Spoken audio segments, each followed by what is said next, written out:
Persatuan Perlindungan Pekerja Migran Indonesia atau BP2MI kembali melepas ratusan pekerja migran Indonesia untuk bekerja di luar negeri.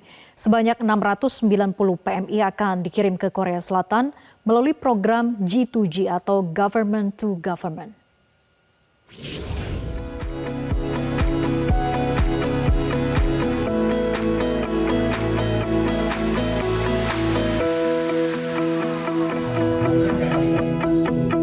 Pelepasan ratusan migran Indonesia dilakukan langsung oleh Kepala BP2MI, Benny Ramdhani, di Ballroom El Royal Hotel Kelapa Gading, Jakarta Utara, Senin siang. Para pekerja migran Indonesia yang hadir terbagi dalam dua kategori, yakni 613 PMI yang diberangkatkan Senin malam, serta 77 calon PMI yang menjalani orientasi pra-pemberangkatan. Dari 613 yang berangkat, 579 PMI akan bekerja di bidang manufaktur dan 34 lainnya dipekerjakan di bidang perikanan.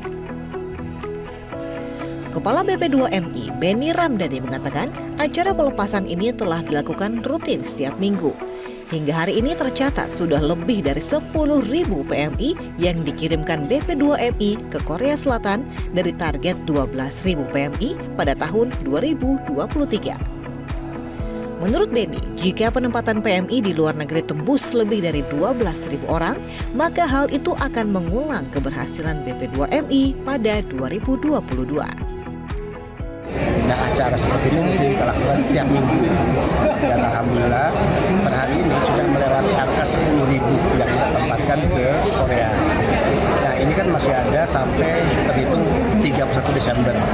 Kita yakini angka 12.000 itu bisa terlewati karena kita masih punya stok nih yang harus terbang sekitar 2.000-an di bulan Desember 2.100. Nah, kalau kita menembus 12.000 atau lebih dari itu, maka ini tidak jauh beda dengan penempatan yang sukses kita lakukan di tahun 2022, yaitu 12.000 ya 50. Padahal di tahun-tahun sebelumnya, di era sebelumnya, penempatan kita per tahun ke Korea itu hanya 7.000-an. Jadi ini sebuah prestasi. Sehingga perubahan tata kelola penempatan, cara memberikan perlakuan hormat pada pekerja migran, ya, bagaimana mereka diwongke, diberikan perlakuan mulia oleh negara, ini menjadi daya tarik untuk para negara-negara penempatan. Sehingga itulah kemudian kita diberikan kuota yang sangat besar. Benny menambahkan, demi mengirimkan anak muda yang kompeten dalam bidangnya, diperlukan peningkatan kemampuan, terutama kemampuan berbahasa.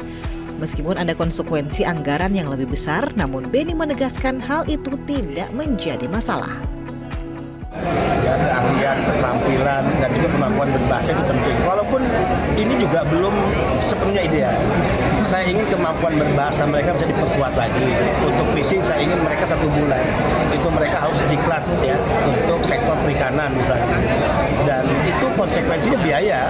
Tapi negara jika ingin menempatkan mereka yang benar-benar kompeten, diterima di negara penempatan dan bersifat unggul pekerja kita dibandingkan negara lain. Karena ini kan kompetisinya dengan negara penempatan lain. Maka harus siap konsekuensi anggaran untuk menyiapkan anak-anak kita yang betul-betul kompeten, ahli, terampil ya di bidang pekerjaan yang mereka pilih, dan juga kemampuan berbahasa itu yang paling penting dan utama. Sementara itu terkait target untuk 2024, Benny berharap ada perluasan negara G2G hingga ke Eropa. Benny juga menargetkan semua pekerja migran Indonesia yang bekerja di luar negeri bisa bebas dari biaya apapun dan semua bisa ditanggung oleh negara. 2024 kita ingin perluasan negara-negara penempatan untuk sektor atau skema G2G. Jadi G2G dikenal hanya untuk Jerman, hanya untuk Korea, Jepang. Nah, kita ingin beberapa negara Eropa yang terbuka peluang kerjanya ini menggunakan skema G2G atau G2P paling minim. Kenapa? Karena skema inilah yang menjadi skema unggulan negara karena penempatannya A sampai Z, hulu ke hilir itu benar-benar ditangani oleh negara, oleh BP2MI. Jadi negara tidak boleh kalah dong penempatannya dibandingkan penempatan yang dilakukan oleh swasta. Jadi ada kompetisi yang sehat.